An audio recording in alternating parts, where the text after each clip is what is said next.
এই সূরাটি আয়তনে ছোট হলেও মর্যাদার বিচারে কোরআনে কারীমের শ্রেষ্ঠতম সূরাসমূহের মধ্য থেকে অন্যতম।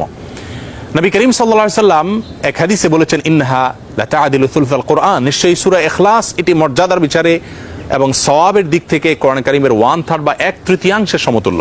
বুখারীর এক বর্ণনা থেকে বোঝা যায় নবী সাল্লাল্লাহু আলাইহি সাল্লাম সূরা ইখলাস একবার পাঠ করলে কোরআন কারীমের 1/3 তেলাওয়াত করার সমান সওয়াব পাওয়া যাবে, সেটি বলেছেন। এর উপর ভিত্তি করে অনেক উলামা ইকরাম বলেছেন, 3 বার যদি কেউ কুল হুয়াল্লাহ সূরা বা সূরা ইখলাস পাঠ করে তাহলে আল্লাহ রাব্বুল আলামিন তাকে গোটা কোরআন একবার পড়ে শেষ করার সমান সওয়াব দান করবেন। অন্য আরেকটি হাদিসে বর্ণিত হয়েছে, এক ব্যক্তি সূরা ইখলাস পাঠ করেছেন, নবী সাল্লাল্লাহু আলাইহি ওয়াসাল্লাম সে শুনতে পেয়ে তিনি বলেছেন ওয়াজাবাত, অর্থাৎ তার জন্য ওয়াজিব হয়ে গেছে। সাহাবা ইকরাম জিজ্ঞাসা করেন, ইয়া রাসূলুল্লাহ কি ওয়াজিব হয়ে গেছে? তিনি বলেছেন তার জন্য জান্নাত ওয়াজিব হয়ে গেছে, জান্নাত আবশ্যক হয়ে গেছে। অন্য একটি বর্ণনায় তিনি বলেছেন, যদি কেউ 10 বার সূরা ইখলাস বা কুল হুয়াল্লাহ সূরা পাঠ করে আল্লাহ রাব্বুল আলামিন তার জন্য জান্নাতে একটি প্রাসাদ নির্মাণ করবেন।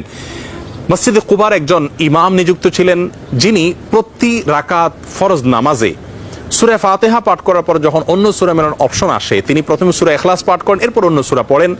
সাহাবা ইকরাম এবং সেই মসজিদের মুসল্লিরা নবী সাল্লাল্লাহু আলাইহি ওয়াসাল্লামের বিষয়টি উত্থাপন করলেন এবং তারা জানতে চাইলেন কেন তিনি এমনটি করেন। সূরা ইখলাস এটি তো প্রত্যেক রাকাতে পড়াটা বাধ্যতামূলক নয়, সূরা ফাতিহার পর তিনি নিয়মিত এটি কেন করেন? সেই ইমামকে ডেকে নবী সাল্লাল্লাহু আলাইহি ওয়াসাল্লাম জিজ্ঞাসা করলেন এর কারণ সম্পর্কে। তখন তিনি বলেন, ইয়া রাসূলুল্লাহ, আমি সূরাটাকে